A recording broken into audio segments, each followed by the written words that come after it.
Welcome everybody to the 7th episode of the Monday Show. I'm your host, Troy Everett Loxton, as usual. Sorry for the little delay here. I know it's been a couple weeks since you've heard our voices, but joining me, as always, is Raul Rodriguez. Man, it's been too long. How are you? It been has a crazy been too week. long. I know.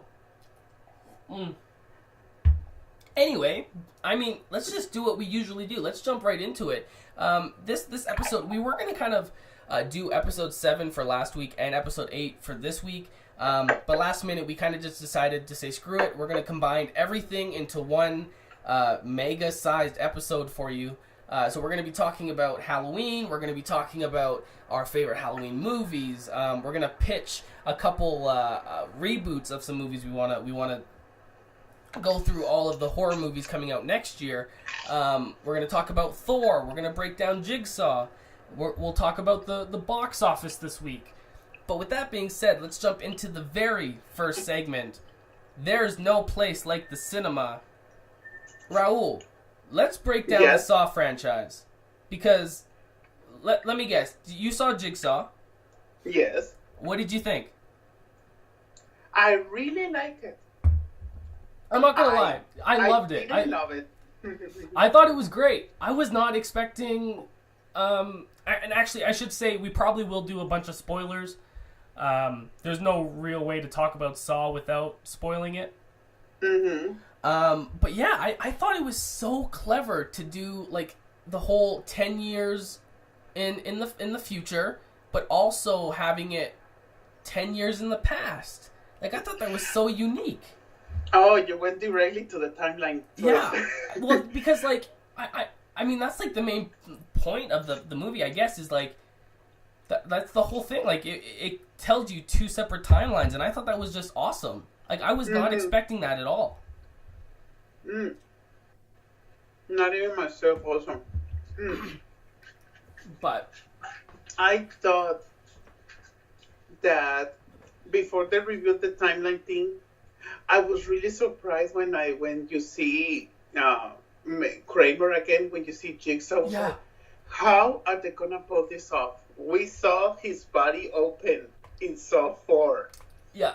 The only way they can explain this is maybe like he has like a twin, and the twin was also evil like him. Yeah. Or you can explain that Jigsaw is his half-sister transgender into John Kramer. Yeah. I was like, did Marlene King write this movie? Well, it's funny because like, I even thought, because when he shows up on screen and it's edited to make you think that it's all kind of going on, like, in present day, I like, my mouth dropped to the floor. I was not expecting at all to have it be, you know, in the past, and showing the first kind of trap that Jigsaw ever kind of tested. But it also destroys something of the original timeline, because nothing so far, like they show us in a flashback where he kills one of the junkies, the first one that he killed because of his son. Yes. Remember the trap one with the knives? Yeah, the knives, and then he falls into the cage of the Fat Man and so on. Well, no, I know, but like the guy escapes after the knives cut him, and he runs towards John Kramer, and he falls into like a cage of barbed wire. Yeah, that's the trap for so on. Like, that was really cool. And so I was like, so which one is the first trap? Because in so far they show us that was his first trap. Well, like, okay, so with that being said, like, why don't we just, like, jump into it? Because I know if we go by the story, I think, what is the first technical death then? I think that's a really good point. I'm just kind of reading here to see if I can see anything. Easily, because remember, we're going into spoilers, but technically the first death, because they explained to us that the doctor was the one replicating the same murders as the first game. Yes. That John Kramer did 10 years in the past.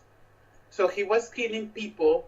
They were like the same height, the same weight, but make them look very similar to the original ones, even though they were different persons. Like when you see like the junkie girl, Amanda. Not Amanda from So One. I'm talking about Jigsaw. Oh yeah. Sorry. She gets killed by the acid. Yes. And then you see her body in the present. But they explain to us in the twist that that's a different body. So technically, those three fake, not fake, those three cop-outs bodies in the present, technically, those are the only murders in the present because we're seeing a flashback. Yeah, and aren't those three victims actually the they were tied to the cases of the one police detective? Oh, yeah, that's true. I forgot about that guy. Yeah, so like because oh shit, I'm bringing up the IMDb here. Detective Halloween. He was the one that killed the one guy's wife by accident, and then the one guy ended up coming back, and then those were the victims. Yeah, it kind of gets convoluted at points, but we like this franchise because it's convoluted and has many plot twists, and it's really fun. Well, that was one of the things I realized about the new movie. They didn't get as gory as the last couple ones. And that's the thing that I didn't like from this movie. No? I wanted to be more gory.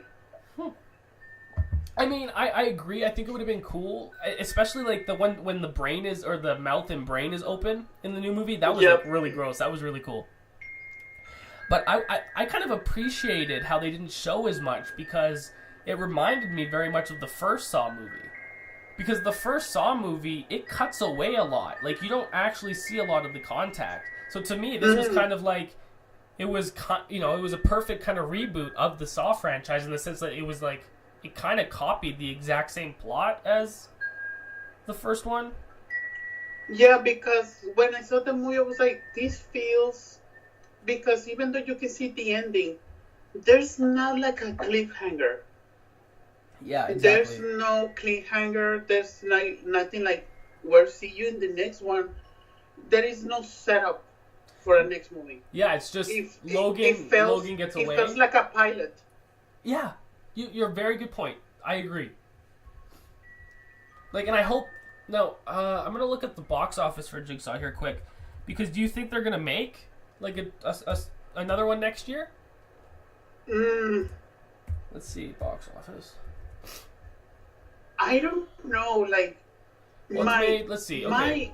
Part of my brain wants more Jigsaw movies, but another part of me was like, I would really like to just that one to be the last one. Like we saw the pilot. It had it had a production budget of $10 million, and so far worldwide it's made $59 million. So I mean, they're gonna make another one. So it's made money. And Lionsgate, like, I don't know what else Lionsgate really has going on right now. Let's see, Hunger Games. That was their big thing, and that's over. Divergent's coming out soon, so they'll have that. No, Divergent is canceled. Oh, is it? That's sad, actually. I like that. I like those movies. The third one sucks. The Expendables, John Wick. Oh, John Wick, that's the only franchise that's living in Lionsgate. Also, all the Medea movies. Oh. Power Rangers was them. Yeah, they don't really have a franchise, like, other than Medea and John Wick. So I wouldn't be surprised if they try to pick up Saw again and do a year after year after year.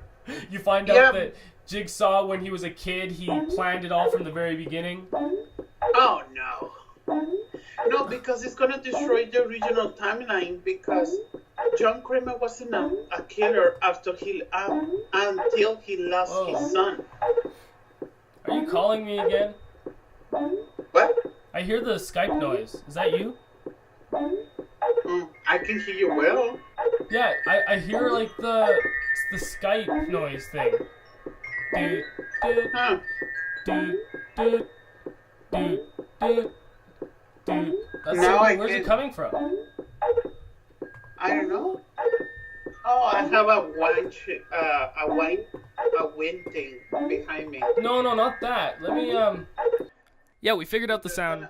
We got that figured out. But yeah, we'll get back into Jigsaw. Yeah, I don't know. Overall, I thought it was great. I didn't have any problems with it. I don't remember where we last ended off, but yeah, because the only way they could continue movies, talking about how this movie felt like a pilot, maybe they can do like a trilogy of Jigsaw, like his first games before the original game in Saw 1. yeah. Like, that's because you can set up, because there's a lot of flashbacks between Saw 1 and 7. You can also make like a timeline, like to fill all of those parts that we didn't saw. Also, we can see how the wife of John Kramer left him. Oh, yeah. We can see how he started his cancer. We can also see how he got Amanda into the trap. Like, we can see all the different traps before Saw 1. Yeah. It could be like a prequel trilogy. That would be cool. And then, like, the last one leads directly into the first Saw movie. Yeah, but also, like, if they want to make it, like, they need to do it quick because the actor is also really old. Oh, yeah, Tobin Bell. Yeah. Yeah. And also, like, that's the only idea that I have in my mind. Like, they can make it, but don't try to give us more backstory that screws up the original timeline. Like you said, I don't want to see John Kramer as a kid making little traps to kill dogs or cats. Yeah, I already gave an idea to Lionsgate. Yeah, please, Lionsgate, listen to us and make this. No, I don't. That's the thing. I'll go see every Saw movie that comes out. I love them, but at what point are they just gonna, end? Because there's so much. Like, at this point, it's so confusing anyway. Wait. If they make Jigsaw X goes to space, and it's like oh my god, Jigsaw X, and he gets recreated. That would be so space. like it would be a big like maze trap, but like in a spaceship. That would be awesome. That would be really cool.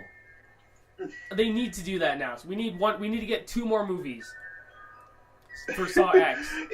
I imagine a group of people trapping a spaceship and Jigsaw controlling predators, aliens, xenomorphs, and also the traps. That would be I'm in. I want, out of all the franchises, I want Saw to go to space. That would be awesome. Because like and that's the thing, like when like a head gets cut off, it's like in space, so all the blood and everything is all like, it's all like how it is in space, and that would be so gross and awesome. I think we just thought of a genius idea. But yeah, no, I don't know. Is there anything else you kind of wanted to add on the Saw franchise, or at this point, Yeah, I really like it. I would have loved it even more if it was like more gory, but I don't remember who said it. I think that Perry said it on Collider. She said, this movie felt like wanted to please the fans that loved the sequels because of the gore, but also wanted to please the fans that loved the first one. Yeah, I agree with that. And I was like, that's true. And the thing that I added, like, this one felt like a pilot. Like, you don't know if it's going to continue. You don't know if it's going to pick on, if the network is going to pick it. Yeah, that's true. No, I'm curious. Like I said, I think they could go a million different ways with it, but Yeah, but I hope if they're gonna make a sequel, I didn't like the character of the guy in the present. Oh, that was another thing I kind of wanted to mention too. I liked all of the characters in the first trap. Mm-hmm. I liked actually the one guy was hilarious. I loved his character. The guy in the trailer where he's like, "Oh, that's not good." Yeah, that was cool. I really like the meta, also, the meta jokes. And also, I hated the one character. I wanted her to die so bad when you found out that she framed her husband about killing her little baby. Oh, the main girl. Yeah, I loved that too. No, I thought, because when she said, "Oh my God, John Kramer," I was like, wait.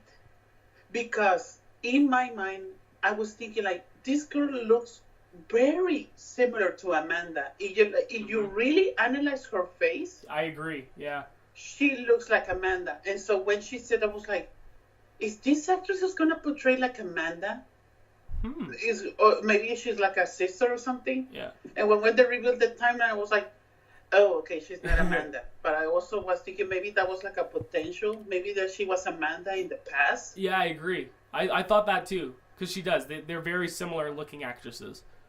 Mm-hmm. But yeah, no. So out of 5, what would you rate? Well, actually, here, what would you rate all of the Saw movies? Ooh. And then we'll end it. We'll end it with our review or with our rating of the new Jigsaw movie. Oh, so 1 is a 10. Yeah, 5. Yeah, 100%. 5 out of 5. So 2 is also a 10. I give it. I like a lot of the traps of Saw 2. I give Saw 2. I watched all of them leading into Jigsaw, so I have my letterboxd open here. Saw 2, I gave a 4.5, so about a 90%. I loved it. Saw 3 is the one with the doctor, right? Yes. The lady doctor that needs to take out the tumor, right? Yeah. That one I give it an 8. Yeah, I gave that one a 3.5, so it's like 70%. Oh, Saw 4. I like Saw 4 the same, so I gave that a 3.5 as well. Because that's the one that's in the same timeline, right? Yeah.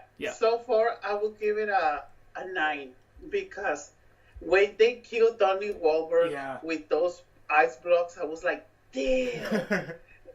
That was the first Saw I saw in the theater. Oh, wow. Yeah, actually, Jigsaw was the first one I saw. I realized that. I never saw any of them. I forgot that you're a kid. Hey, I'm an adult in Canada. Okay, next Saw. Saw 4. No, 5. Yeah, Saw 5. 5. I gave that a 3 out of 5. 5 is we see Hoffman's storyline, right? Yeah, I'm just double checking. Yeah, Hoffman. That's the one where the box on the head, and he cuts his throat and breathes out of his throat. Yeah. I didn't like that one that much. I will give it a 7 out of 10. Yep. Saw 6. I gave the same. I gave it a 3 out of 5, so a 60%. They're fun. I will give it an 8 because I like the insurance. Oh yeah. I always call Saw 6 the insurance storyline. I like that. Yeah. I like that. That was good too. And then because then there was the final chapter. I like the final chapter a lot. I rewatched it, and I do. I surprisingly like Saw 7.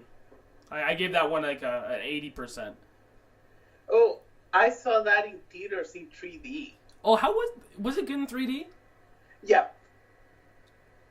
Even though I hate 3D, but I was like, this is Saw. I was like, I need to see it in 3D. And also it was one of my first dates with my only girlfriend that I have had. And so I told her like, hey, when we watched this movie, I was like, oh, Saw? And I was like, yeah, I'm a big fan. I have waited so long for this one. It's the last one. Yeah. And then we saw it, and she was like seeing everything, and I was like this. Yeah, I like the last Saw a lot, especially with like the guy who I love the fact that he like he says this is the trap that he was in, and then they make him do the trap that he invented. Oh, yes. That was so cool. I loved that. No. Oh, also having Carrie Eulis come back was awesome as well. Yeah, in that one, I loved the trap with that guy from Limp Bizkit or Blink 182. Oh, no. Linkin Park. Yeah, that one, Linkin Park. That dude actually just passed away. Chester, he died of suicide like not too long ago. Mm-hmm. Yeah, that scene, I love that scene in that one. And also the one that you just said, like, hey, you invented this trap, now you're gonna survive it. Yeah. And also his wife roasting in that bowl of metal. That was so cool. Like, damn. Yeah, no, I liked the final chapter a lot, so I gave that a 3.5, and then the new Jigsaw I gave an 80%. I thought it was a fantastic addition. I will give it also an 8 out of 10. A Jigsaw. But yeah, well, why don't we move on? Jigsaw, watch them all. They're great. It's actually one of the only horror franchises that I think that every movie is exactly what you'd expect, and it continues. It's like Saw, Final Destination. You know, they're just fun franchises that you could just watch, and they're like, you know, they're all entertaining. Yeah, and they're consistent. They don't go crazy like Jason or Freddy. Very much. I agree. But let's segue on to what did you think of Thor? We had a Marvel movie come out this week. How exciting! Oh yeah, I just received my paycheck of Marvel, so I need to talk about it. I did too. I actually only got $34 though, so I was kind of disappointed. But you know, whatever works. I got $300. Oh my god! Because I'm Raul Rodriguez, so you know. But no, man. Yeah, you know what? If people want to say it, fuck it. I don't care. I love Marvel movies. I thought Thor Ragnarok was awesome. Mm-hmm. Dude, at this point, Marvel, you know what you're going to expect. You know, and Taika Waititi just knocked it out of the park. Oh, yeah. Like, I don't know if you have seen his other movies, What We Do in the Shadows and How Far With the People. I've seen all of his work. Flight of the Conchords, all of it. It's fantastic. Oh, yeah. And I haven't seen Flight of the Conchords, but... It's good. How for the Widow People... Amazing. I love it even more than What We Do in the Shadows. I know that other people love What We Do in the Shadows even more. I love them both so much. They're just so... They're so unique and brilliant. The writing. That was the one thing I noticed in Thor. The writing was great. Yeah. I the dialogue. A lot of stuff from Thor Ragnarok. Like, my favorite scene, watching it both times, is when you see the Valkyrie flashback. Yeah. That scene looks like a painting. It looks very beautiful. I like the colors. I like the slow motion. Like, you feel like you're watching a painting move. That's the thing that I love of that scene. Throughout the whole movie, my favorite character, of course, I love Loki so much. Loki's great. He's so deliciously evil. But the new character, I really like Valkyrie. Valkyrie was great. She was like Han Solo. Yeah, I would really like the actress pitch like an Avengers, a woman Avengers movie. Yeah, that would be. I've heard that. Well, because I think they all did. Like they went and pitched it, and that sounded like a great idea. Mm-hmm. Yeah, because she said there's like a very underrated comic when Valkyrie, she was like the leader of a woman group. I think there was Gamora, Valkyrie, Captain Marvel, and I forget the other one. Yeah. Well, I mean, they could also throw in Scarlet Witch and all of them in there. But no, I think my favorite scene... Also, should we get into spoilers, or does it matter for Thor? No, like I said to my sister, I was like, hey, it's a Marvel movie. If you don't see it by Monday, you're gonna get spoiled. So. Okay, that's fair. That's a good point. Good point. My favorite scene, actually, is at the very beginning, and it's when fucking Matt Damon appears. What the hell? I literally, this was one of the only times in the theaters I had a spit take. I spit out, I'm like, is that fucking Matt Damon? How is he in Thor? Like, that was incredible. Oh, maybe because he's friends with, that guy from the talk show host. I forgot his Oh, name. yeah. Jimmy Kimmel, and that's on ABC, which is owned by Disney. And Jimmy Kimmel always puts out all the Marvel trailers. Mm-hmm.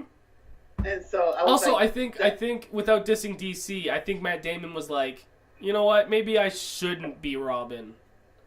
Maybe I should just do a cameo. But that was awesome. And then Sam Neill was in that scene too as Odin. Oh yeah.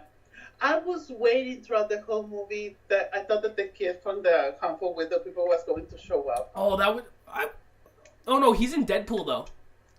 I know, but Thor Ragnarok was that would've filmed been great. last year. Yeah. The kid would have been show up. Yeah. No, I thought Thor was like, it was great. I loved Jeff Goldblum. That was awesome. I loved his character. The Hulk was great too. Like, so many good comedic moments, especially like when Thor and like Hulk are just sitting around talking. It had very much like a buddy cop vibe, and it was unique to see in a Thor movie. No, the thing that always makes me jealous, especially like with this new one, like, damn, that I would really love to have those muscles that Hulk has. It makes me so jealous. Would you rather have a Hulk-sized body with a human-sized head, or a human body with a Hulk-sized head? I can pull off the whole body with my head. My head is really big. I was just thinking, if you had the opposite, you'd look like one of those Funko Pops. That's true. But And no, I don't want that big head. So. But no, yeah, Thor Ragnarok. What else? Obviously, I think the plot was very generic as a Marvel movie. You know, it's a bad guy. The bad guy wants to rule. Also, that was another thing. I've seen a lot of reviews on the movie, and they were saying that like Hela was trying to like destroy the world. It's like I didn't think she was trying to destroy the world. She was just trying to like rule it. Yeah, she only wanted to rule and to have vengeance. Yeah, and I thought that was like, I'm like, all right, I get it. You were banished. I felt you know, I that was cool too, seeing how Odin was like a bad guy all along too.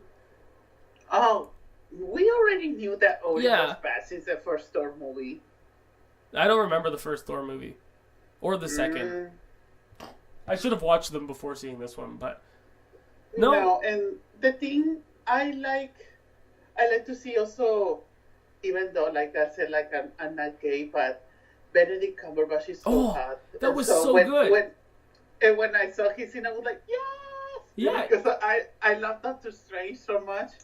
But I was telling my one friend today, like earlier this morning, I was saying, you know what? Honestly, I think Justice League is going to be like the best comic book movie of all time because it's going to look and feel just like reading a Justice League comic book. But I think Infinity War is going to be like one of the best superhero movies of like, it's going to be the best of all time. Can you just imagine like Doctor Strange, Black Panther, all of them just interacting? Like, that's just going to be unreal. Like, I can't, and that's why I love like Spider-Man Homecoming and Thor Ragnarok, how like, you know, you have some of the Avengers joining into the movies. Like, Marvel, I just cannot wait to see how they end it. Yeah, it's going to be interesting. I like the way that they say like there's a lot of characters, not only the superheroes but also minor characters. I was like, is Infinity War Part 1 and Part 2 is gonna last like 4 hours each? I hope so. Well, what do you think, like, in kind of talking about Thor, what do you think about this whole, like, I guess, controversy about Disney not letting certain critics and certain news outlets review their movie?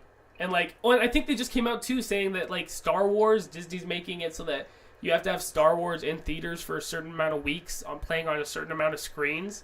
And it's, like, going to screw over a lot of, like, the small independent theaters, and Disney's just kind of monopolizing their products all over the place. Oh, it's crazy. Yeah, I like that kind of evil. I was like, Disney, give me. I will work for you. I will destroy people and companies if you want me to. You know, I agree. Yeah, I agree. I'll help. we can rule, but that's the thing. Disney, like, I think they have just so much. Like, so much of a confidence at this point that they're like, they just don't give a fuck. They're gonna do whatever they want, and everyone else is gonna follow their lead. Yeah, they have a lot of confidence in everything, and they want to monopolize, but Disney doesn't want to release Gravity Falls on Blu-ray. Yeah, you know. Can you also, spare some $1 million like, that you have a winning some Marvel and Star Wars? Not only that, but like re-release the original Star Wars on Blu-ray. Mm-hmm. Like, what the heck? You want to make money? That's how you make money. Re-release the original theatrical versions of the original trilogy. That would be incredible. But I want also Gravity Falls on Blu-ray. But yes, I would love that too. The only other kind of complaints I had about Thor Ragnarok, and I think the only reason and this is kind of a complaint about Disney altogether, and I was thinking about this. I think this is the main reason why people look at Marvel films and they think like kid movie, they think like family films. Mm-hmm. I think it's honestly because Disney's, all of their films, need it be Thor, Guardians of the Galaxy, The Last Jedi, Beauty and the Beast, all of these films, they're so confined and they're so perfected that they really feel like they are just produced and they're like they're a machine, you know, and that's how they feel and that's how they look. They don't, like, they look so shiny and they look so fresh and so new. There's not like any like, you know kind of what I'm trying to say. It doesn't. They're not humanized. You know, they feel too processed. And I think that's the main problem with Thor is it just feels like it was put through the same goddamn machine as all the other Marvel films. Which, I mean, it's great, but I kind of want to see something different at this point. I want to like give like a David Lynch, you know, a Doctor Strange sequel, and like let him do whatever the fuck he wants. Like, I want to see something just that doesn't look or feel like a Marvel movie. Kind of like how the new X-Men, New Mutants movie doesn't even feel like an X-Men movie. Mm-hmm. That's what I like. I want them to go and like hit the extremes of the genre cliches that they've been kind of hitting with, like, you know, the political drama with Winter Soldier and space opera with Guardians of the Galaxy. I really want them to like go to the extremes of that and show us like these very niche, unique superhero films. And I think that's just my main problem with it, is they just all feel the same.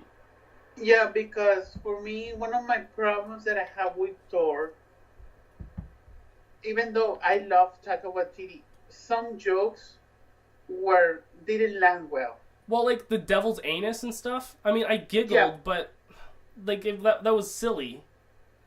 And also the joke when Asgard is exploding, I was like, you didn't need to make that joke. Yeah, I agree. Like, and so the other thing that I like you said, like you can see like they perfected the story and everything. I heard it also. I think it was in Collider. But I also was thinking of this when I saw it the first time on last Monday. This store feels like a Guardians of the Galaxy sequel. It does. 100%. That's the main reason. It's like they're taking the same templates, and like that's fine. I'm not saying they can't do that, but like, because I love them. I'm sitting in front of an Age of Ultron and a Guardians of the Galaxy poster in front of me. Like, I love Marvel. I want them to just try something new for once, and maybe that's what they'll do. And maybe take a risk. And I think that's maybe what they might do after Infinity War. I don't know. It'll be curious. I'll be curious. Because it's like they have said, like Infinity War is the end of a 10-year storyline, and so maybe we're gonna see the sequel of the Marvel storyline later. Maybe it's when they're gonna take risks because. And that's what I respect about DC and Warner Brothers right now. They are taking risks. Mm-hmm. And that's what I appreciate, and that's what I love about the DC films, is they're actually, you know, they're trying new things. Mm-hmm. Especially with all the movies they kind of have in production going forward. With the Nightwing movie and the Batgirl movie and all these, like, they're taking these weird, these directors and giving them these weird shots. And I mean, yeah, Disney's taking these indie directors and giving them shots as well, but how honestly, honest question, how much influence do you think like a John Watts or a Taika Waititi really had on set of their movies, right? Like, I'm sure, like, they're going to come out and say that they had a lot to do with it and they had a lot of help and they developed it. But deep down, we truly know Marvel, like, has that locked in ship. Like, they're controlling every little part of it. Yeah, I have a feeling that Disney did everything in Spider-Man Homecoming. Well, yeah. I feel, yeah. I feel like that director was only there to shoot the movie. I have a feeling in this one, in Thor, maybe Taika have like a 50-50. Yeah, okay, because it was very much Taika Waititi movie, and that definitely, like, it felt like one. Yeah, because comparing also like to Guardians of the Galaxy and Thor, this Thor had more colors, more vibrant colors. Yeah, but that's like more artistic, because you can feel this is Taika's way to do it. It feels so different of James Gunn. But that's what I think. I think that's Marvel responding to some of the critique that we've had on their films before, because all of the Marvel movies have felt very bland, and ever since there was that one video essay that came out, it was a couple of years ago, but a video essay came out, maybe it was a year ago, and it was saying, like, it showed how all of it was just so dull. And ever since that came out, like Guardians of the Galaxy, Spider-Man, Thor, Infinity War, Black Panther, they all look vibrant and bright. And they weren't like that before. So I think that's just Marvel saying, oh, maybe we should change our cinematographer a bit and, you know, turn the saturation up.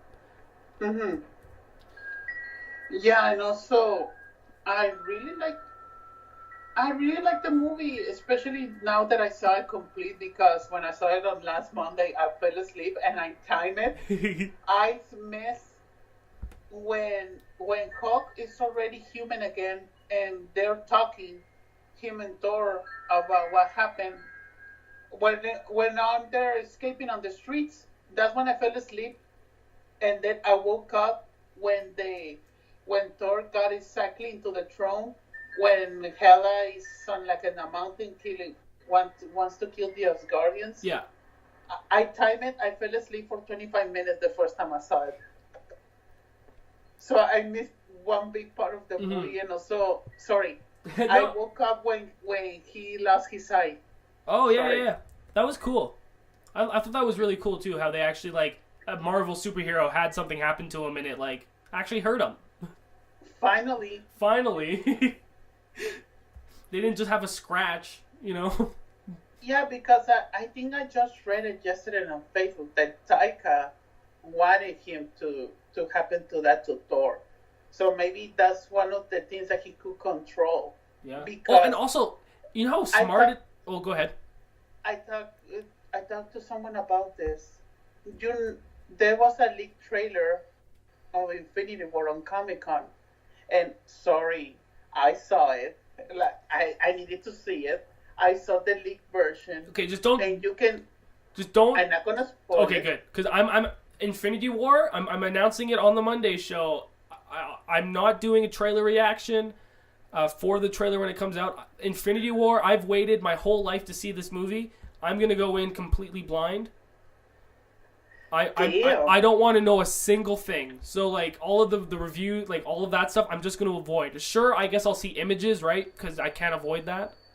Okay, I'm going to try, like, I'm not going to say, but there's only a scene at the beginning of the trailer. Okay, you could go ahead and spoil that then. If it's just, like, a little moment, that's fine. If it connects to Thor... it's a little moment. I'm not going to say the other things. Okay. You see the Guardians of the Galaxy... in a ship, like the Milano, yeah. And so they're flying, and they stumble with Thor floating in space. And in that scene in the trailer, that could connect to the end of Thor, Ragnarok. But he has his both eyes. Yeah, but I think do you think they maybe CGI'd like how they did Spider-Man out of the run in the Civil War trailer? Yeah, I think that the CGI did that. Damn. Because What's in the trailers, you see Thor with his both eyes, especially in the lighting scene. I have a bone to pick with Hollywood. Why is there so much CGI of people's faces going on? You have Henry Cavill's mustache. I read that they CGI'd a bunch of Wonder Woman's hair in Justice League. Like, now you're CGIing people's eyes. This is so weird. Why can't you just, like, do it with practical effects? Oh, Hollywood CGI me some abs and some hair. Please, Hollywood, sign me up. I want to look young. Well, I look young, but I want to look sexy. You bastard. Are you telling me that I'm old? No, I'm not. I didn't say that. I just said that I look young. But no, what would you rate Thor Ragnarok? I would give it an 8 out of 10. Yeah, honestly, I gave it an 8 out of 10 as well. I put it the same as Jigsaw. I had as much fun as I did during that. I rate it the same as Guardians because I feel like they're very similar movies. Very, very similar in the sense that, like, they're fun, entertaining movies with a cool villain that is funny, that has some really cool action sequences. They have really awesome cameos with characters that you're developed and that you like. And they're just, they're simply just perfect Marvel movies. They've mastered their own formula. And also, like Spencer J. Gilbert just said on Screen Junkies, he said, this Thor feels like a funny episode in the TV show that you're watching of Marvel. Yep. It felt like a funny episode, and you're waiting for the season finale that is gonna be Infinity War. I think Infinity War will feel like the finale. I really do think you're right. I think it will feel like one coherent show with these episodes. And that's another thing I want to say too. I don't know, Raul. Maybe when does Infinity War come out? May 3rd, I think, of next year. You know what? Maybe because it's such a special thing with 10 years of Marvel. Because next year I am planning a trip down to LA. So that's kind of a hint for a little fan. So you're going to see some Monday show stuff where it's actually product and we're on a set and we're going to be talking in the same room. It's going to be great. That will be the ultimate crossover. Oh my god, it's going to be awesome. But like, I'm almost thinking, I'm going to take the couple days off before Infinity War, I think. And I think I'm going to watch every single Marvel movie in order. Ooh. Starting from Iron Man, watch the entire story like I did with X-Men. And start from the very beginning. I think that would blow my mind. I couldn't imagine seeing the evolution of all these characters coming together. That's probably going to be incredible. Like, watch it as one gigantic movie. Or watch it as, like, a season of a television show, like you were saying. Mm-hmm. Also, if you come around May, around the Infinity War, my birthday is on May 8th. Ooh, we can have a party. Actually, no, I can't. I can't drink in the U.S. Fuck. You're still not 21 yet? Well, not for next March or next May. I'll be 1 year away. Just one. Oh, don't worry. We can make a private party. Okay, good. Yeah, perfect. I mean, wait. This is on live internet. We're not supposed to say that. The police are coming. Oh no, Trump is here. Oh no. Oh shit. That's even worse. Okay, sorry. I just looked at my phone for a second, and I'm just going to do a live announcement because I'm so fucking excited. They just announced Michael J. Fox is coming to the Calgary Comic-Con. Ooh. And I have I have an actual Back to the Future hoverboard from the movie, and I'm going to get it signed. And now that's going to be worth so much money, and I'm happy. Cool. But you know what? Let's just move on because that was random. Can you give me like the 30-second pause to pee? Yeah, go ahead. We'll pause it. Maybe I'll sing a song for the audience. Do I have my guitar? No, I don't have my guitar. Yeah, you need to sing. I should. Because if you're gonna come here, we need to do like karaoke. Oh, I love karaoke. What's your go-to karaoke song? Any kind of Britney, Lady Gaga. Ooh, Lady Gaga. We'll do Poker Face. I know that song. Oh, we can do Poker Face. Yo, Beyonce. Honestly, I was gonna edit all of this out, but maybe I'll just keep you going to the washroom in the podcast. That'll be an interesting little a little This is a new segment. Going to the bathroom with Raul Rodriguez. And finding a bathroom. Finding a bathroom with Raul Rodriguez. Yeah. So. Well, I did, and actually, before we kind of get into that, I wanted to do one quick. I figure we can mention this pretty quick. What did you think of Suburbicon? Because I never got to see it. I was gonna say, before we jump into talking about like a really cool event that happened that pushed, last week's episode. What did you think of Suburbicon? I already told you it was like a. It was Yeah, man. How was the perform like Matt Damon and whatnot? Matt Damon was okay. Julianne Moore was okay. Oscar Isaac in his 5-minute appearance was really cool. Also, like the movie felt like it was very predictable. If you see the trailer, there is no surprise. Oh, okay. Especially I think that they put out. You can notice in the trailer, Julianne Moore has a twin. Oh, I didn't know that. I noticed it in the trailer because you see Julianne Moore getting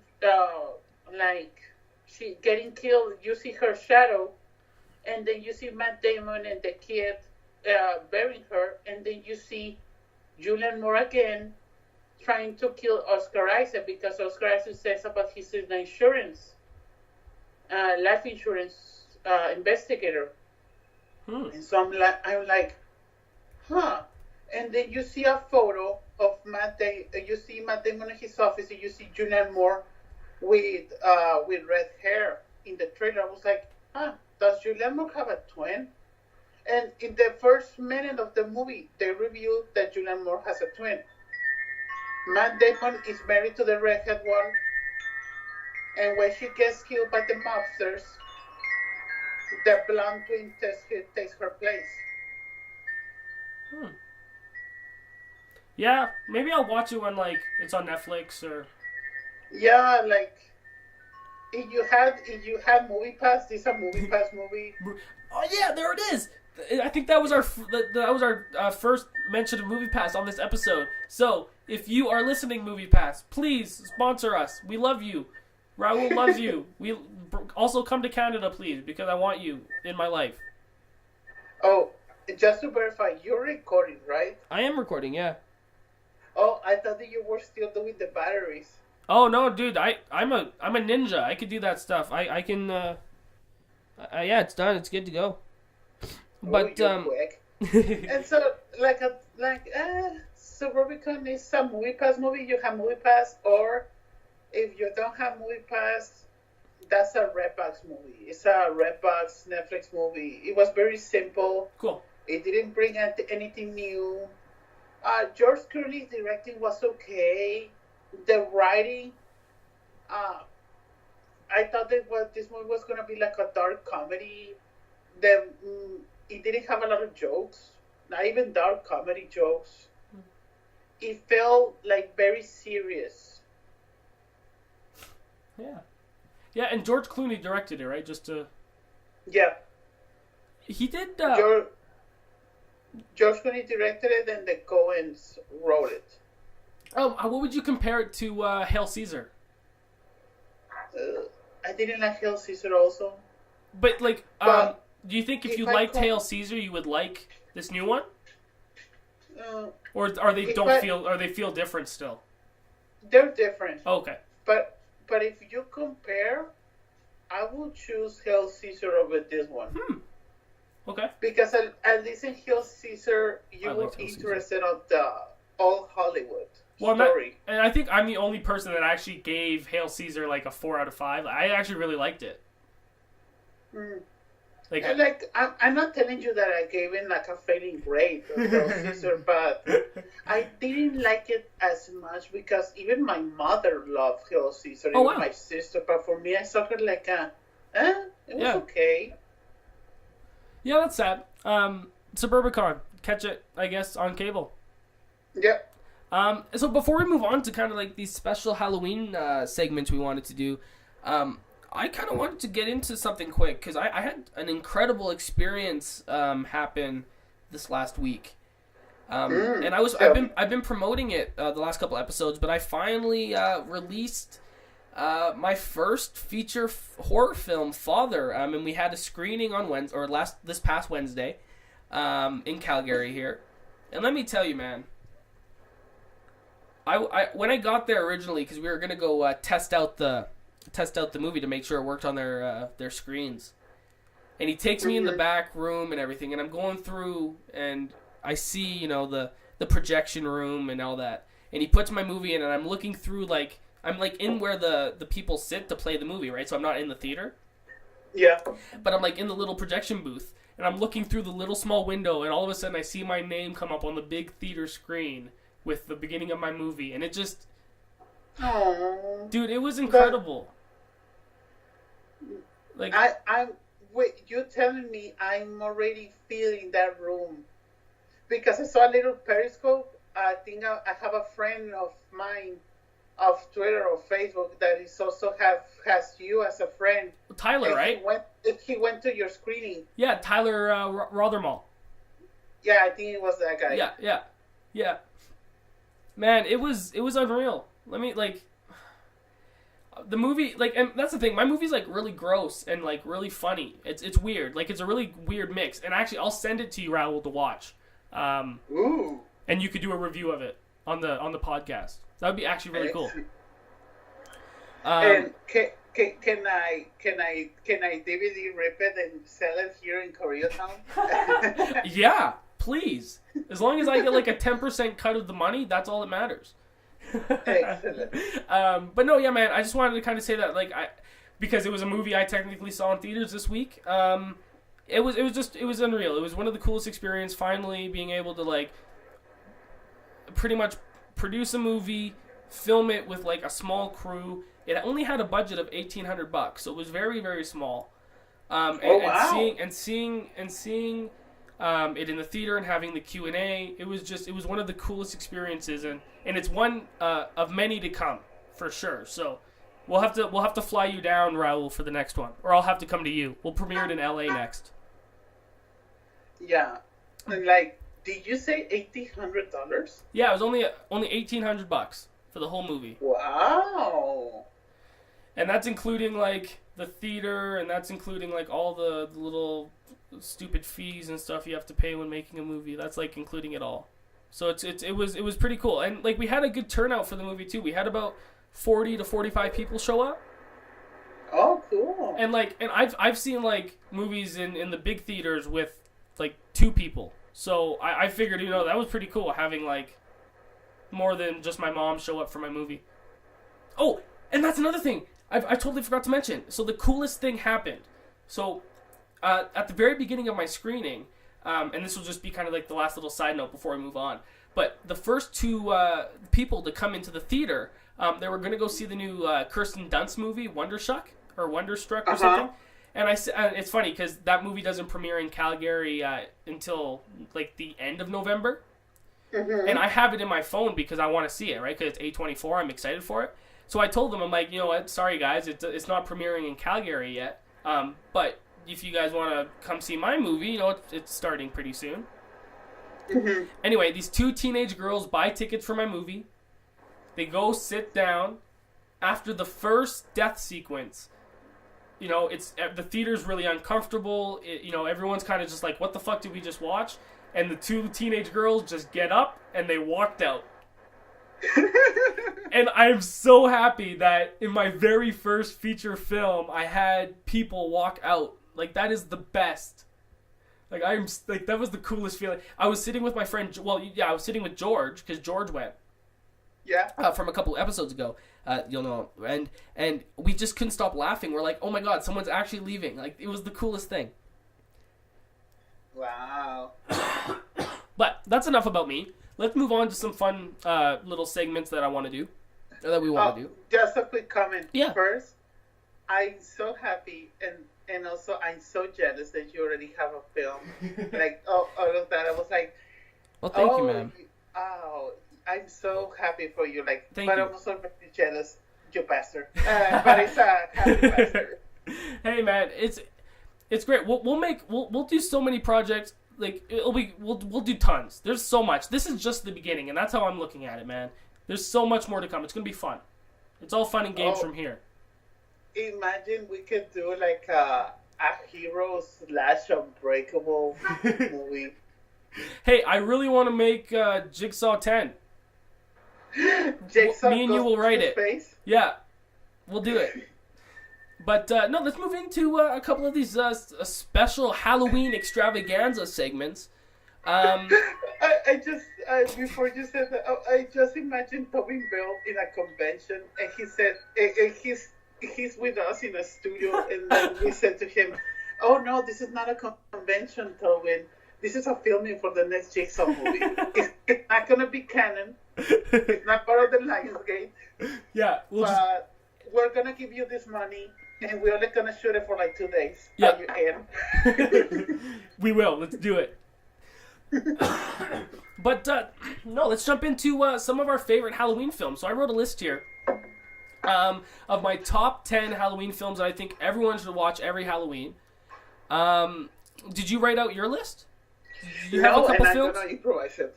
You're gonna improvise it. Perfect. So I'll run down my list quick. If there's anything you want to say while I mention it, feel free to cut me off. Okay. But the very first movie I think everyone should watch. My number one. Well, actually, should I start at 10 or should I start at 1?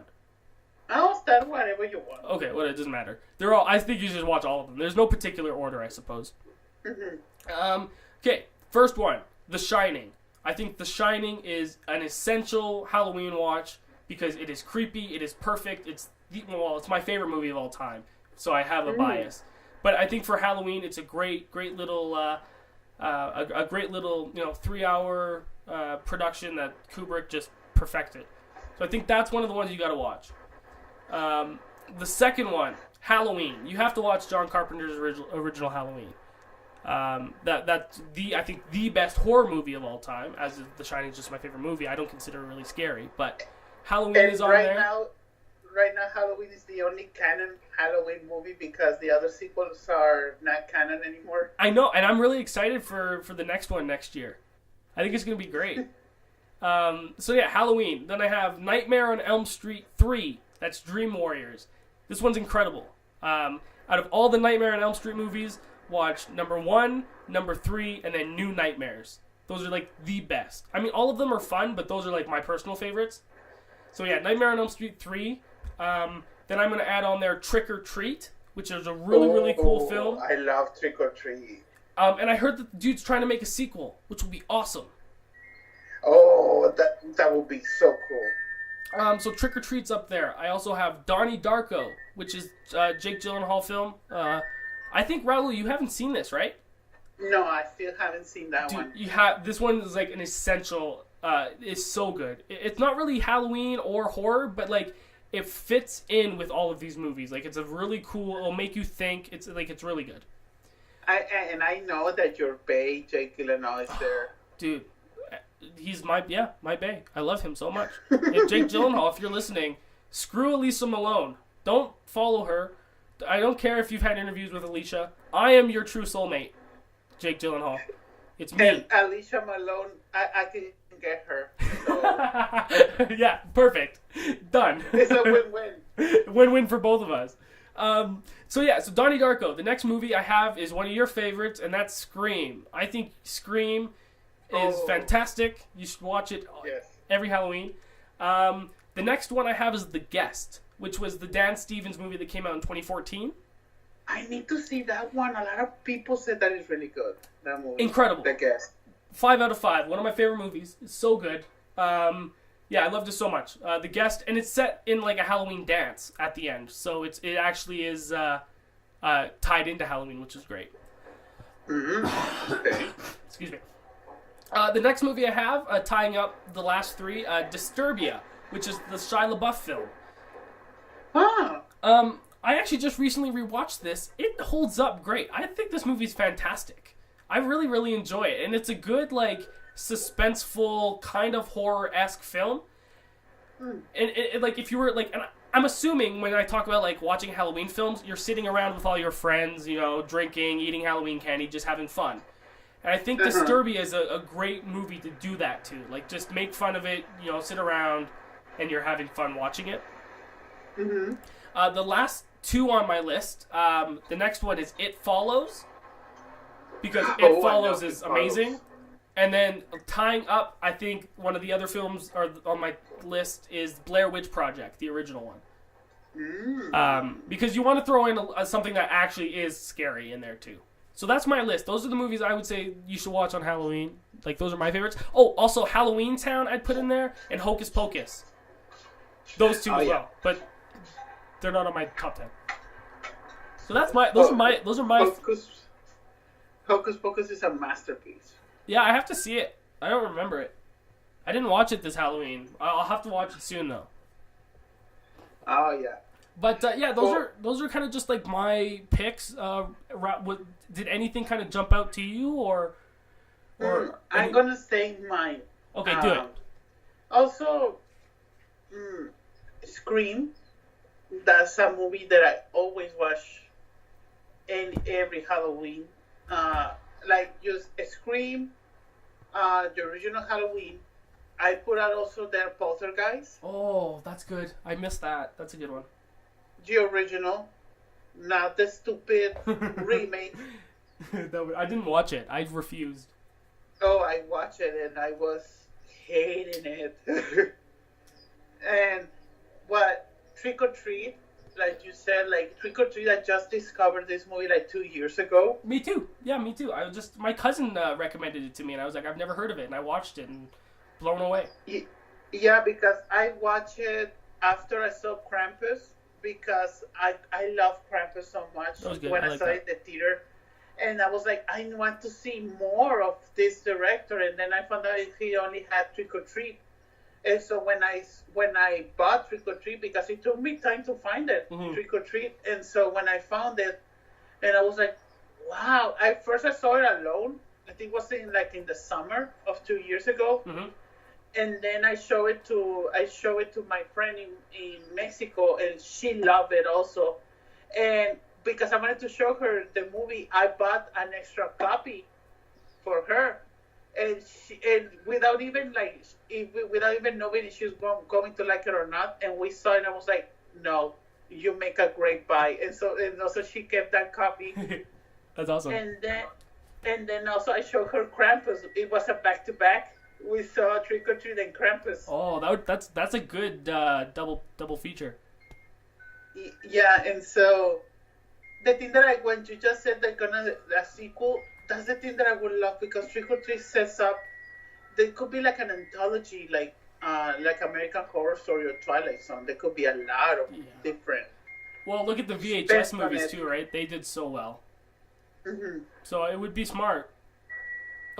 If they don't want to make a sequel in movies, Michael Dougherty could make a Netflix series of Trick or Treat. That's genius. I think that would be brilliant. Instead, I would just rather that than a movie, to be completely honest. You know what? They should do like Trick or Treat, but make it like Black Mirror and make it like the Twilight Zone. Yeah. Each episode would be like its own anthology type, like Tales from the Crypt type show. That'd be awesome. And your only character is gonna be consistent. It's gonna be Sam. Yeah. He's gonna be in every episode. That would be awesome. I love that. In the Matter of Madness, going in my list. In the Matter of Madness is one of the first movies that I saw with a twist. Before M. Night. Before M. Night. I think M. Night started and ended the twist, but then he came and brought it back. Because in the Matter of Madness, I still remember when I saw it, I was like, wow, it's the guy from Jurassic Park. Like, going with the stereotype that you only know him from Jurassic Park, Sam Neill. But I saw the whole thing, and like I was like, damn. I really liked everything about it. I liked the meta comment on Stephen King throughout the whole movie. Mm-hmm. I liked the H.P. Lovecraft references. throughout the whole movie also, especially the twist at the end. Oh, that's another movie I should mention too. Monster Squad is on my list for Halloween films. Yeah, going also the next one, Hocus Pocus, even though it's not scary, but it's your It's fun. it's your Halloween movie that you need to see. Yeah. It has witches, it has More witches. camp, it has comedy, Even more witches. it has Bette Miller, Ooh, she's hot. and oh my god, I can quote that movie so much, especially when I do that, sister. And I put a spell on you, and not your mind. And going to another movie that you need to see every Halloween. One of my favorites is Drag Me to Hell. Shit, I have to see this still. I haven't. I don't think. Oh my god. That's Sam Raimi, right? Yes. Mm-hmm. Yeah, I have to watch it. I haven't seen. I skipped it. I didn't think it looked good when it came out. No, Drag Me to Hell is, for me, it's a masterpiece. Awesome. I'll put it on my list right now. I'm not, like you say, we always have talked about this, that everybody has different tastes. Mm. For me, it's a masterpiece. For other people, it could be like your other typical horror movie. Okay. The thing that I love from Drag Me to Hell is that the thing that I have noticed with Sam Raimi, that you get to love a character so much, and you love to see this character transform into a hero. Cool. And you see him struggle with different horrors. Mm-hmm. Because, talking about just recently, I saw Evil Dead 1 and 2 for the first time. And you see the girl from Drag Me to Hell, she is like Ash. They're very different. But very similar. they have the same growth as Ash. Mm-hmm. That's cool. I have to watch it. I'm not gonna tell you more because there's a lot of great jokes in Drag Me to Hell. Oh, well, especially Sam Raimi's all of his movies are funny. Yeah. Especially he's the king of horror comedy, I think. Mm-hmm. That's true. Especially also with Ash vs. Evil Dead. Which season 3 is coming out soon. Yes. I still felt like really weird that season 3 is not gonna come out on Halloween season. Yeah. I feel like that was a missed opportunity. It's very strange for me also.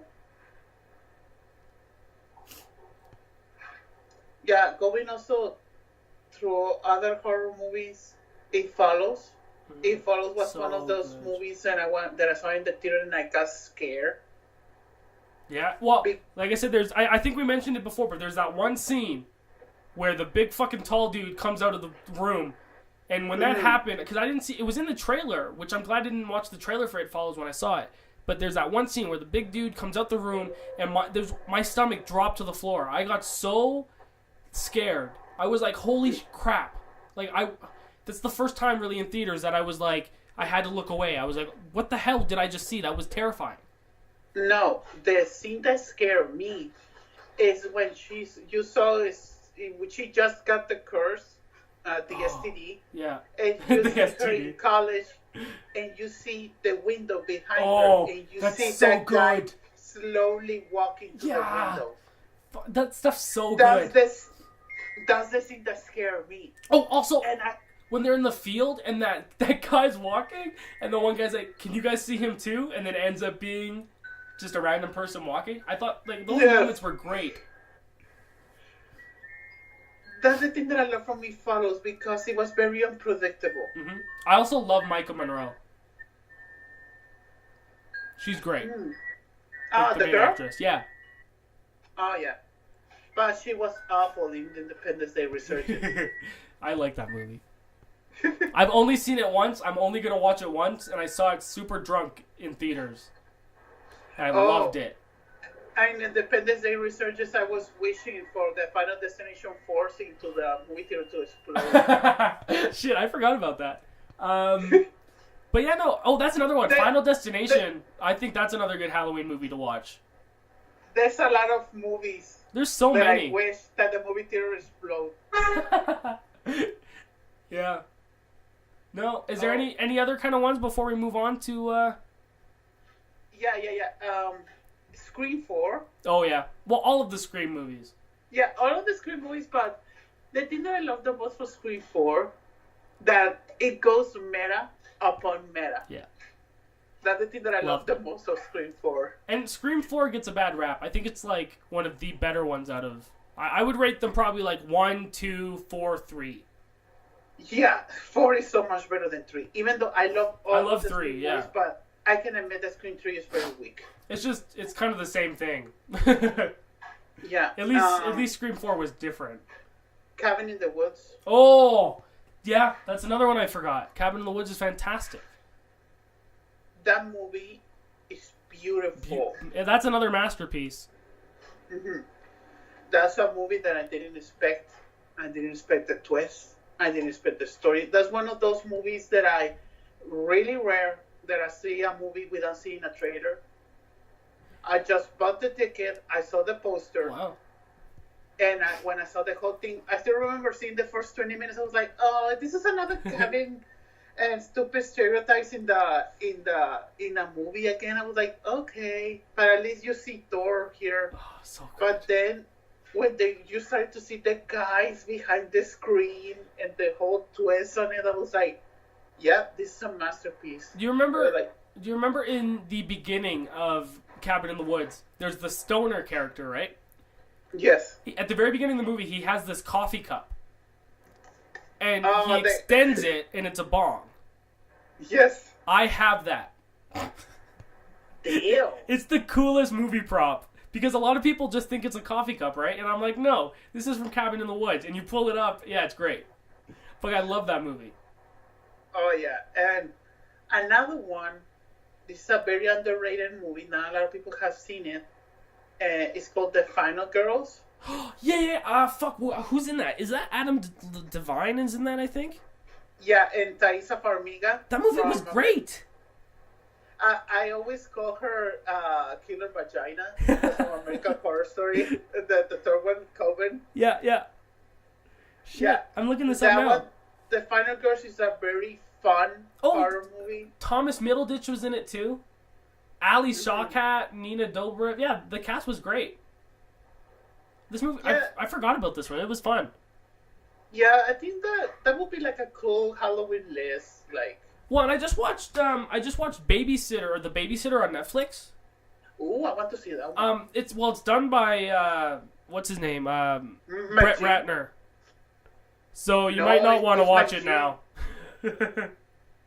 No, The Babysitter is by Mike G. Oh, is it McGee? Oh, those two are both just garbage anyway. So. Hey. He made Charlie's Angels 1 and 2. Oh, did he? Okay, never mind then. I love Charlie's Angels 1 and 2. And also Mike G is the executive producer of Supernatural. Oh, okay. Sorry. I'll just forget I said all of that. But fuck Brett Ratner. I'll keep that. No, so yeah, The Babysitter was fun. Also, you'll like it because Bella Thorne has a makeout scene with another girl in it. Wait. Bella Thorne making a lesbian kiss? Yeah. She's like one of the main characters in the movie. So that was a good one. Oh, also Gremlins 1 and 2.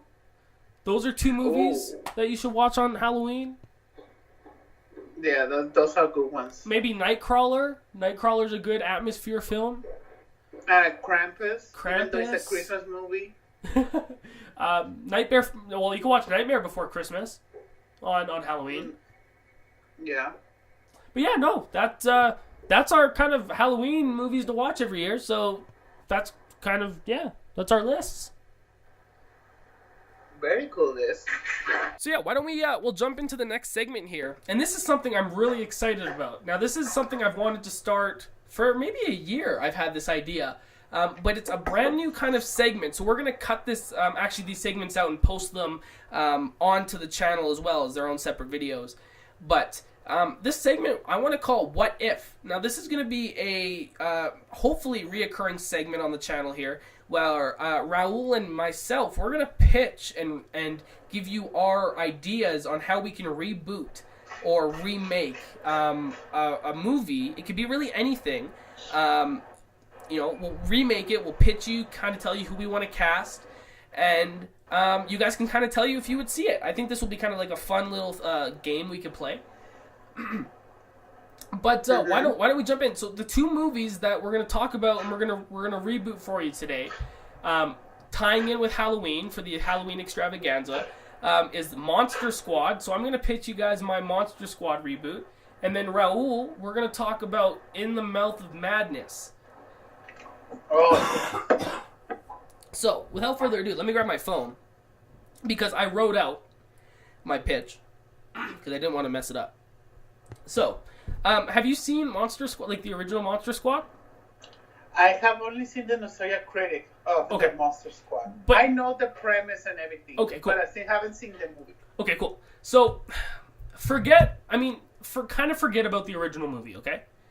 Okay. If you're going to reboot Monster Squad today, you have to make it relatable for people, like you have to set it in, like, 2017.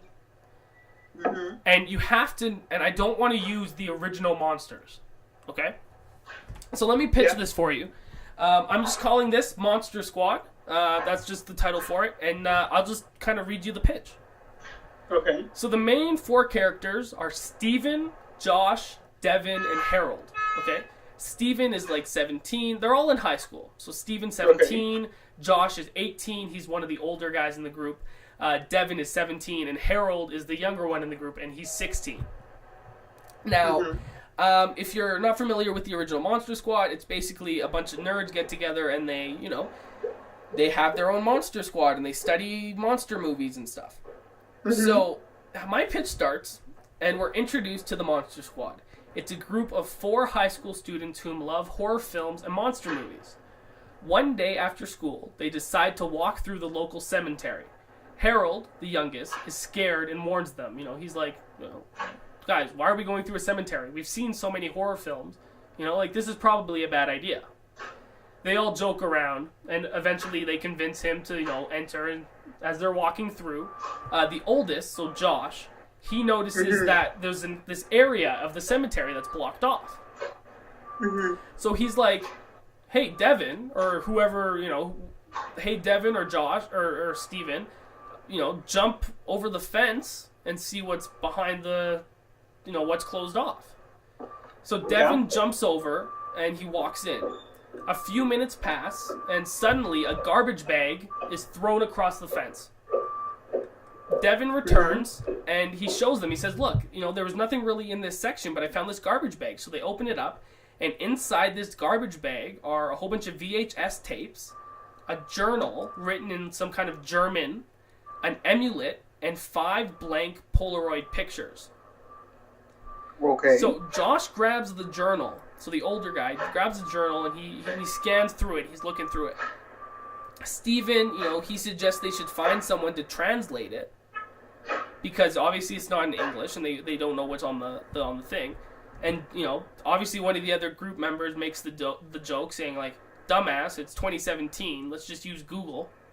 Let's just look up and translate it ourselves. He grabs the amulet, and suddenly his hand starts burning, like when he grabs it. So he drops it, and they all decide that they should leave and head out before it gets dark out. So they leave, and they take everything in the garbage bag, and they bring it with them. Okay, so we fast forward a few days later, and we see them all in film studies class. And they're looking through the garbage bags. Also, this isn't 100% planned out scene by scene, so this is kind of just like my main pitch. But a few days later, they're in their film class, and they're looking through their VHSs. And inside the bag, Nightmare on Elm Street, Friday the 13th, Halloween, Hellraiser, Scream, and Texas Chainsaw Massacre are the VHSs that are in the bag. And Josh is like, oh, these are like all classic horror movies. This is great. But they're all confused, right? Nothing really makes sense. They don't understand what all these things kind of have in connection with each other. So Harold grabs he grabs Halloween and takes the cover off. He starts looking around the corners of the VHS, looking for any symbol or passage that maybe will connect them all together. But there's nothing. So they're just like, this is weird, Maybe we can go and see what these, we'll play these movies, see if there's anything on them. But all of a sudden, right, the bell rings and they pack up, leave class. Anyway, then they end up going to hanging out after school. But we'll cut to the middle of the movie, right? So they're all sitting in Harold's basement, and they're using the Google Translate. They're looking up things from the book. And Josh realizes that there's a bunch of pages missing from the journal. So at the same time, Devin, he goes and enters Nightmare on Elm Street on the vintage television in his basement. And all of a sudden, the television starts shaking, and a spark charges out of the television and hits the bag of VHSs, and a bright white light enters the room. The TV explodes, Devin is flung back and hits the couch, then everything just stops, and we cut to see them all standing against the back wall in shock. Harold says, "Shit, that was my grandma's TV, she's gonna kill me," as like a little joke. And Josh, without hesitation, walks over and grabs the bag of VHSs, but they're all gone. The bag is empty, and nothing. And the only thing left behind is the amulet, the journal, and the photos, and they all just disappeared. So Steven suggests that they all should just, let's take the night off. Let's get back at it tomorrow. None of this makes sense. So they all agree in confusion. So they leave, and they leave Harold to clean up the mess, pretty much, that was caused by the explosion. So the older dude, Josh, he grabs the amulet, Steven grabs the journal, and Devin takes the photos, and they all decide to meet up near the entrance of the cemetery in the morning before school the next day. So later that night, Steven is eating takeout in his room, and he's looking through this journal. A small breeze enters his room through the window, blowing the journal to a random page. He gets up and closes the window, but suddenly, standing behind, like he's looking outside the window at this point, and he's going to close it. But all of a sudden, he sees Michael Myers standing behind this bush, looking towards his house. Oh, wow. And he wipes his eyes, and he's still there. And Steven sarcastically, says to himself, "Yeah, no, not tonight." So he closes the journal, throws it in his bag, and, goes to bed. We then cut to see the older guy, Josh, walking to the convenience store. He has the amulet in his pocket, and suddenly he reaches an alleyway. When all of a sudden you hear laughs and you hear the sound of metal scraping on metal. And he looks down the alleyway, and Freddy Krueger is at the end of the alleyway, right? And he says to Josh, he says, "Come on, boy, let me see that amulet. I know you have it."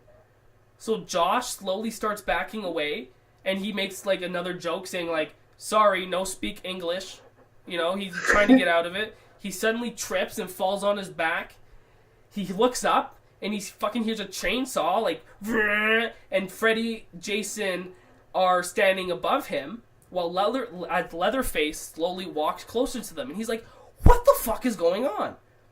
All of a sudden, they're saying "Give us the damn amulet," and Josh scrambles through his pocket, but doesn't get the chance before Leatherface swings this chainsaw and slaughters him. Freddy grabs the amulet, and they leave. So then we cut to see a television, and it's playing The Price is Right.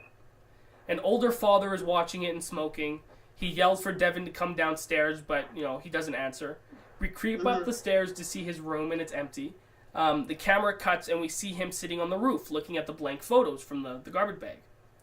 He realizes all of a sudden that Josh started appearing, he starts fading in, and now Josh is on one of these photos.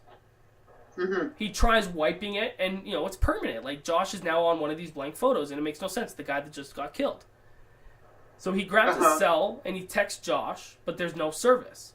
So he jumps down from the roof into his backyard, where he notices the shed is wide open.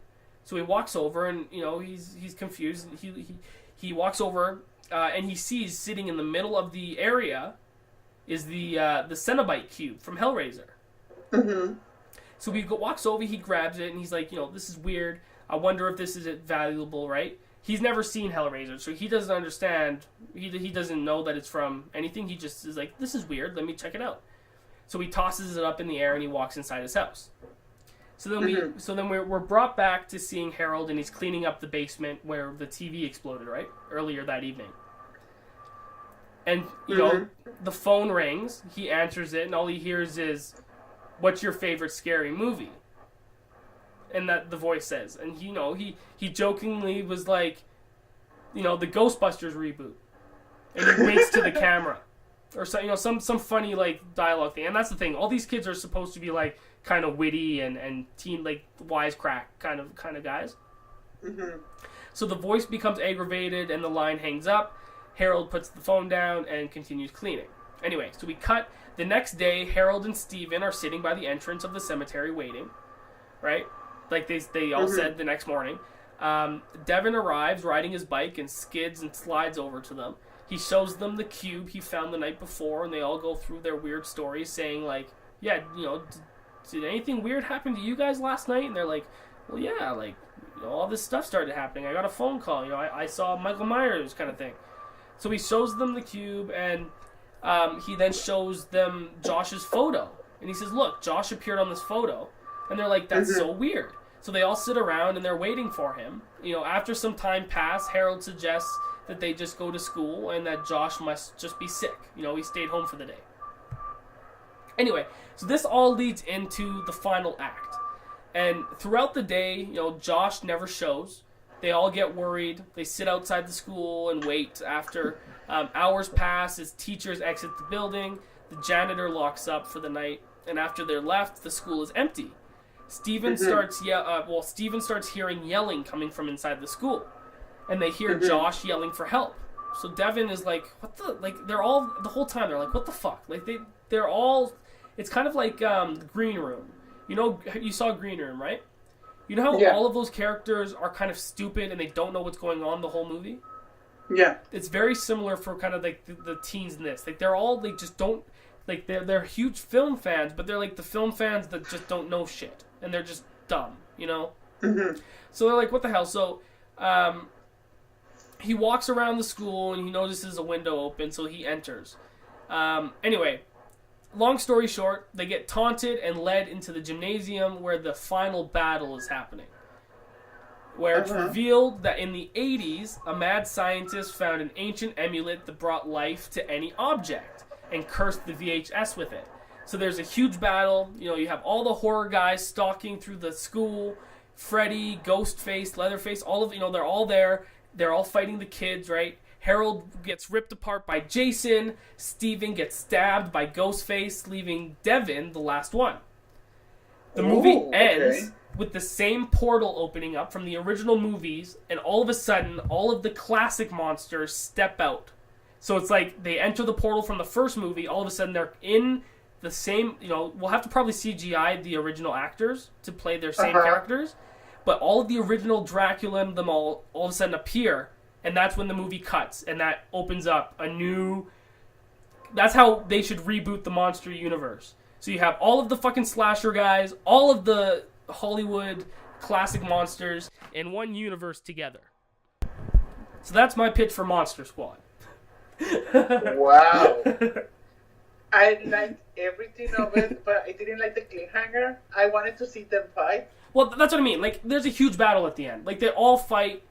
Like, it's a big sequence. But the very end of the movie is, you know, is the portal opening up, and that's right before credits. Yeah, I think that would be cool. It. And I just want to see all of those guys in a movie together. The thing that I like the most, like the killing the kids also. Yeah, fuck them. Let's slaughter them. Right? You're not watching the movie for the kids anyway. Like, the Monster Squad's irrelevant. The real Monster Squad are all the bad guys working together. Yeah, that's the thing that I really like, because I was like, you didn't went like a regular studio that you make all of the kids survive at the end. No, you did the thing that I like. No, you also killing the children. Mm-hmm. That's a positive for me. Wow. No, so that's kind of like, I was just thinking about that the other day. I wrote it out. Let me know if you guys want to see that. I think that would be cool. Or let me know if there's anything you would do differently. Because like I said, I picked like Freddy and Jay. I just picked like the classic guys. I threw, you know, Ghostface in there too, Pinhead. Because it would be so cool to see them all kind of work together. And especially if you bring in Dracula and stuff, the dynamic would be awesome. You could be like the Avengers. It's like what Universal should have done with Tom Cruise. Well, instead of Tom Cruise. Wow. But yeah, No, that's I my pitch really of like Monster it. Squad. Why don't we jump into your pitch for In the Mouth of Madness? Okay, I didn't have the time to write it, That's cool. and also I'm improvising a part that I have been thinking since 2 years ago, and I just improvise a lot right now. Like, Sweet. I'm not telling you like the whole act, but I'm gonna give you like the elevator pitch for Okay. like 2 minutes. Okay, this is my imagining of how I retell in the Matter of Madness. Instead of books, it's a cinematic universe. This idea I had it since like 2 years ago. You see that Sutter Crane is like a producer and writer, and I just think of this. He could be portrayed by Benedict Cumberbatch. You can see Benedict Cumberbatch. He could be also like Sutter Crane, that he's very like hidden. He's a person that he doesn't got out a lot, but you can see the craziness in his eyes. You can see that he's broken, and so Sutter Crane, he make all of this cinematic universe of different horror movies that they're all connected, and they're like different spin-off movies, and so you see that he's making the finale that is gonna be called In the Mouth of Madness. And so the producers of the movie, the studio, already has everything developed. They have their actors prepared, they have the studio, everything prepared, but they don't have the final draft of the script. And so they hire, you could call him also like the same guy, Trent, like in the original movie, we can change the name. This guy is gonna, I just think of this, it could be portrayed by Jake Gyllenhaal. Because you just remember me how Awesome. Jake Gyllenhaal, the way that he became so crazy at the end in Nightcrawler. Yeah. And I was like, I would really like to see Jake Gyllenhaal in that kind of story, like in the Mouth of Madness. And so he gets hired by Sam Neill. Sam Neill's gonna be Charlton Heston, like in the original movie. He's gonna Awesome. be the guy that hires Trent Mm-hmm. to find Sutter Crane. And so that will be his cameo and also like fan service because of the original. That'd be cool. And so he's gonna have his assistant. It could be anyone. I still haven't think like who can portray her, but this assistant is like a hipster, modern girl that she wants to record everything that she's doing. So she has like a GoPro in her head. So she's recording Jake Gyllenhaal investigating where his Sutter Crane is. And so we see her and him in a diner, and they're hearing the news of how the Sutter Crane fans are starting to go crazy because they want to know what is the end. What is going to be the end of his cinematic universe. And also you also make a comment of how a fan base goes crazy. That's cool. I love that a lot. How it goes crazy, like trying to find out everything. Like we're talking about this right now. We're talking about behind the scenes, tweets of a director, interviews, controversies, and so we're seeing those fans want to know every single detail of Sutter Crane, but Sutter Crane is not on social media. The only thing that you know about Sutter Crane is a photo of him when he started to develop these movies, because he's only the writer of the movies. And so then you see a fan stumble into the cafeteria, like in the original movie, but he kills a waiter in front of Jake Gyllenhaal and says, "Are you a fan of Sutter Crane?" And he says, "No, I am not." And then you see a cop killing this fan, and then you see Trent renting all of the movies. He bought all of the movies, and then he's watching all of them, and he's trying to decipher what is the different things in these movies. Why is all of the people all obsessed with them? And also it makes a comment of now many people also read. This is a different parallel of the original movie, that everybody read all of the Sutter Crane books, but no, this is more actual right now. No one reads anymore. Everybody is watching movies or watching TV shows. And so then he stumbles into the different DVD covers and he makes the puzzle, like in the original one, to find out where the Sutter Crane is. And so he stumbles, instead of going to a town, he goes to an old studio in Hollywood that has been forgotten. And so he opens that studio and he thinks that he's in a regular studio, but he's not. Also, that's a twist that I put out. The thing that he's stumbling into the studio, he goes to like different sets of towns and cafeterias that he stumbles the different movies that Sutter Crane that has developed. Because we also, I put out here that you also seen different scenes of his different movies, and we can put out the very different cameos of the great actors. And we can see the different stories that Sutter Crane that has created. Because that's the other thing that I really like from In the Mouth of Madness. They set up a lot of the different books that he wrote, but we never saw that much. And so we can put out here the different scenes of different movies that Sutter Crane already has created before In the Mouth of Madness. We can put out like Emma Stone and Ryan Gosling in like a traveling like hotel, like with different creatures. And then we could put out another scene with Nick Campbell and also like Courtney Cox trapping like another different setting, but they're all related because it's Sutter Crane's work. And so we see Jake Gyllenhaal in this set, and then all of a sudden we see characters of all of the movies that he watched. And then he's trying to go crazy, like what is real and what is not. He's saying, hey, Emma Stone, you're not acting anymore. And no, she said, no, my name is X. It could be the name of a character. Mm-hmm. And so Jake Gyllenhaal, you see Trent already start to go crazy. I was like, what is real and what is not? And then he stumbles to Benedict Cumberbatch as Sutter Crane. And then he says, no, you're not in a studio. You're in my mind. You're seeing what I'm seeing every day. And I said, no, you're crazy now. I need to get your final draft. I was like, no, you cannot get it. And then I was like, no. And then he stumbles and like tried to wake up. Even the assistant, I was like, we're not in a studio. We're not in a real setting. Like, this is fake. This is not real. And so he tries to get out from the studio, and then he opens a door and he's in a different movie of Sutter Crane, and then he opens another door and he's in a different world. And he cannot get out. It's like a maze. Wow.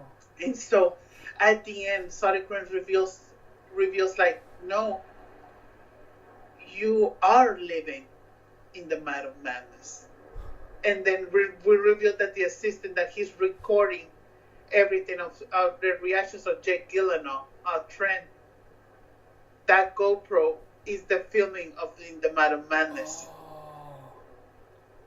Wow. So it's a comment of also like handheld movies. Yeah. Like making also like those kind of movies. It's a comment of fanatism, and also it's a comment of what is real and what is not, like in the original. And then Sutter Crane reveals his final form. It's gonna be like a crazy Cthulhu like monster, but we're gonna see it like a really horrible monster, like a really cool, like practical effect CGI monster. And Jake Gyllenhaal was like, no, this is fake. And then you're gonna hear his voice throughout like mental. It says, no, you're also a character in my movie. And the final twist will be that the whole thing, it was so the script, and you see the final scene will be Sam Neill reading the whole script, and then you see a cameo of me, Raul Rodriguez pitching the In the Mouth of Madness reboot, and that will be the ending. Dude, that's awesome. That is so awesome. Like the thing that I really like the most like when I always pitch, like you have seen this, like when I pitch something, I want to have crazy twists. I want it to also go meta, but also to have horror on it. I love it. I especially love the cast. Mm-hmm. Oh God, what studio made the original? We need to get them on this now. I think it was New Line. New Line, please. Make this movie. And also, like, I'm not pitching like a $50 million horror movie. It could be like a $20 million. We only need like the special effect for the final reveal of the monster. The monster, yeah. Because I pitch a psychological horror movie, like in the original, because you don't know what is real and what is not. I only want like a really hard-on special effects, like 5-minute scene of the monsters, and that will be it. Wow. Dude. And also because at the end, because talking about my cameo, you don't know what wasn't real and what is not. Yeah. Is the script is real, or me, I'm Sorry Crane, dressed as Raul Rodriguez? It could be analytical. It could be like twist upon a twist. Dude, that's awesome. I really do. I would make that. That'd be so awesome. I love that. And like I told you, I just think of this pitch 10 minutes ago. Dude, that's great. I'm a fan. I'd watch that right away. I want to rewatch the original again because it's been a little bit. Mm-hmm. So I really want to watch that again. But yeah, I'm blown away. That was great. Because I just imagine when we were talking right now about Jake Gyllenhaal, I was like, I imagine Jake Gyllenhaal going crazy, going see his eyes. Yeah, exactly. Smarting He'd be perfect. into like blood and trying to react what is really what is not. I was like, that's a good, and also that's a whole twist. Like I told you, that's the other thing that I really like from In the Matter of Madness. It sets up fanatism. It sets up how Which people I think are obsessed. That would be awesome with a book. Well, especially so, because that's something you should explore with fans and everything, especially now. And right now, that's the thing that the change that I did. I was like, no, now people are obsessed with cinematic universes. Well, and that's the thing. I loved. That was one of my favorite parts of the pitch was like it reminded like the whole like old Hollywood type feel of it. Like that would be awesome to explore, and having Benedict Cumberbatch play, the main exec, like that, awesome, like so cool. Like that, like I like that a lot. That would be a really cool visual too. Like seeing all the Hollywood, like especially seeing all the characters with Emma Stone and all that. That would be great. Yeah, because you can also be like a meta comment on like. When is the actor finishes? When is the character finishing? And I just think of this. I would really like to have Jared Leto as a cameo. How he goes really super, like, super, how do you call it? Into the role or something? Yeah. Well, he's a character actor. But, wow. Well, anyway, that was What If. That was one of the new segments we wanted to do. Let us know what you thought. If you have this would be fun actually. If you guys have any suggestions of movies you think should be rebooted, just message us them, and we'll think of I'll think of a plot and a script, and I'll pitch it on one of these episodes. Because that was fun. I loved that. That was good. Mm-hmm. Oh, that would be like a cool challenge. Like it would make us pitch a reboot or a sequel on the spot. Mm-hmm. That would be great. That's a cool game. But yeah, no. Why don't we'll move on to one of the last segments of today. I need to meet Jason Blumhouse. Oh my god, I would love to do a project with Jason and Blumhouse Productions. I would love to, because they're the top guys right now. They're the ones that are owning it. Everything is Blumhouse. Like, also, like, talking about Blumhouse, since I saw It Follows, I don't see a sequel for It Follows, but I see a prequel idea for It Follows. That would be, kind of like the very first, like, where the disease came from. Mm-hmm.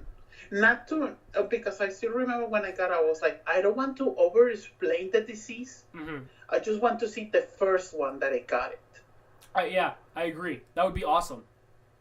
Mm-hmm. But that kind of jumps into the next segment here, which I think I've said like 3 times. But that's the 2018 horror preview. So I want to just quickly go through all of the horror movies coming out next year. So I figure how we could do this is what I'll do is I'll read the title of the movie. I'll tell you if it has a release date or if it has a log line. And then, Raul, why don't you tell me out of a scale of 10 how excited you are for them? Okay. Perfect. So then what we'll do is the first one is The Predator. This is going to be Shane Black's Predator reboot, starring Keegan-Michael Kay and Thomas Jane. It has a release date of August 3rd, 2018. It also stars Olivia Munn, Sterling K. Brown. What are you looking forward to a new Predator movie? Isn't Jacob Tremblay in that one? Yes. I will give it a 7. 7. Yeah, I'd give it a 7. I'm excited for it. I think there was some pictures that just got released, and it looks like there's going to be some like Predator stuff in like cities and like rural cities. I think that would be really cool. Like seeing like Jacob Tremblay ride a Predator through like downtown LA. Like that would be awesome. I want to see the Predator killing Jacob Tremblay. What's with you and killing kids? Hey, you can ask my sister, my parents. Since I was little, I was like, why they don't try to kill a kid on screen? Because it's so much more effective. Mm-hmm. Like it gets down to like the bottom. Like it's like, oh my god, I don't want to watch that. Mm-hmm. But with I mean, the next movie here comes out June. Well, I mean, I don't think these are in order, by the way, so these are just going to be random. The next movie here on the list is coming out June 22nd, 2018. This is Jurassic World: Fallen Kingdom, the new Jurassic World movie, or the 5th Jurassic Park movie. What are you looking forward to this one? I know it stars. Is Jurassic World a horror movie? Technically, it's I'm considering like it's horror genre. You know, it's kind of there's like the T-Rex can be frightening to people. I don't know. Well, I'm a fan of Jurassic World. I know that a lot of people hate it. Well, it's being directed by the dude that did A Monster Calls and The Orphanage and The Impossible, which are all actually great movies. Oh, Jay Bayona? Yeah, and it's starring Chris Pratt's coming back, Bryce Dallas Howard's coming back. You have Toby Jones, B.D. Wong, Jeff Goldblum, I think, is coming back for it. I will give it a 6 out of 10. Yeah, I give it a 6. That's a good one too. I agree. Because I'm not like I didn't like Jurassic World at all. Like I thought that was it was fun, but it's not what I like in a Jurassic Park movie. It was too kind of like how I was saying with Marvel, it was too produced. It was too it just didn't, I don't know. I was just not a fan of it. I'm with Dan Merle from Screen Junkies. Jurassic World has a really cool pass on me because I think, and talking about how I want children to get harmed, since I saw Jurassic Park, the first one, I even made this comment. I was like, why they didn't dare to kill one of the 2 children? I was 4 years old. Yeah. Because, and also seeing Jurassic Park 2 and 3, and when I saw 4, the thing that I wanted to see during the Jurassic Parks, the scene that I had most fun in was in 2, when seeing the T-Rex killing people in San Francisco. Mm-hmm. Because you wanted to see how the dinosaurs are going to react with more than 20 people in an island. And so when that scene in Jurassic World, when the pterodactyls start to killing people, I was like in the theater like, yes, that's the thing that I wanted to see. I wanted to see regular people in peril.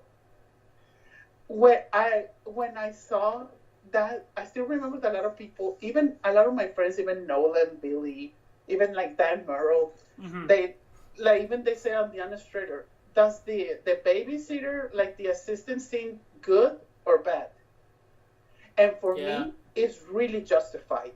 That's a great scene. That's a great kill. Yeah, I liked it. It was cool. Like, it was visually and, like, action-wise and, like, what we saw, like, that was awesome. There was some really cool... I mean, even the Megalodon, or whatever what's the dinosaur name? The new one? Oh, the master. Oh, the new one. The white one, something, yeah. The white one. The one. I forgot the Mega name. T-Rex Indominus guy. Rex. Yeah, that thing. It was great. I thought all of that stuff was fun. I wanted to see Sam Neill and Jeff Goldblum again. I just didn't like Chris Pratt and, like, those characters, I guess. That was my biggest problem with it. Yeah, for me, the new characters, Chris Pratt was the only good one. Like, I didn't like Bryce Dallas Howard. Yeah. I didn't like her at all. I like her as an actor. I like these guys all as actors and actresses. I have to say that, but just as their characters, I didn't connect with. I also only like the guy from New Girl. Yeah, Joe Johnson. Joe Johnson? Yeah. Maybe? Yeah, he was great. Yeah, but the other characters, even though talking about how corny and very bad written, but I really like Vincent D'Onofrio as that guy that wants to militarize the velociraptors. I like Vincent D'Onofrio too. I didn't expect that when I saw the movie the first time. I was like, this is ridiculous. But I still was watching. I was like, damn. But yeah, why don't we move on to the next one? Coming out March 2nd of next year. Now that I'm thinking about it, I probably should have done these in order, but whatever. Is Meg. So this is like that big 75-foot long shark known as the Megalodon. And Jason Statham, Ruby Rose, and Rainn Wilson star. And I just heard the bad news that movie's going to be PG-13. Yeah, I read that too. But Rainn Wilson's good. And Jason Statham fighting a big shark. Yeah, that movie, when I heard the log line months ago, and I was like, ooh, that's a 10 movie excitement for me. But when I heard the PG-13, when I was hearing Collider a few days ago, yeah, me too. I was like, my excitement dropped into like a 4. Yeah, I'll give it a 5. Just in the middle. I'll see it when it comes out. Hopefully it's like a stupid, fun movie. Yeah, I'm still gonna see it. Movie pass. The movie pass. So another movie coming out July 13th is The Nun. Now this is the spin-off from The Conjuring 2.